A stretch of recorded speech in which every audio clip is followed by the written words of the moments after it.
Ito lang yung pagkain ko. Ito, pipir, tomato, tapos onions, tapos broccoli, at saka cauliflower. Ayan.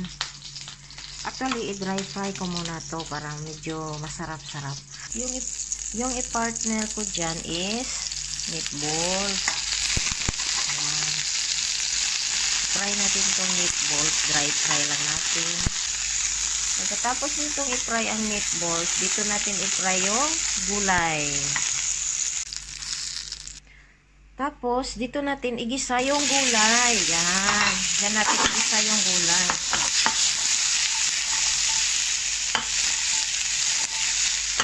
Yan. Igisa natin yung gulay dyan. Yan. Igisa na siya.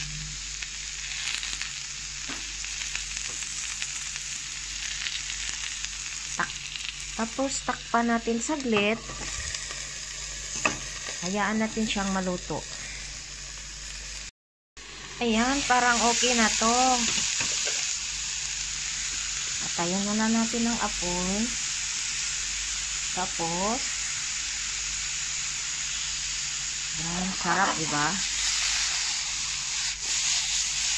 Tapos, ihain na natin. Ilagay na natin sa pinggan. Ayan.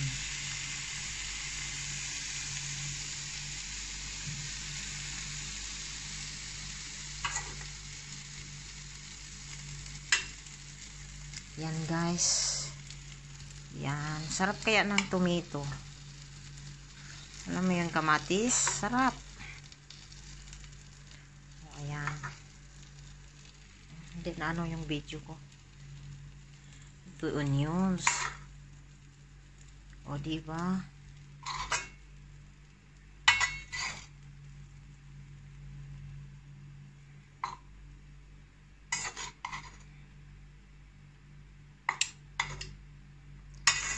Alam nyo, nilagyan ko ng ano, binalatan ko yung garlic.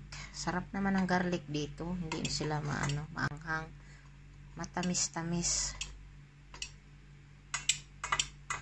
Oh, ayan na yung ulam ang pagkain natin. Actually, wag na kayong mag-rice. Wag na kayong mag-rice. Nakakasama yan ng katawan. Oh, tingnan nyo, diba? Oh, meatballs at saka gulay. Pwede niyong panlasa. Lagyan nyo ng kunting soy sauce. Yan. Oh.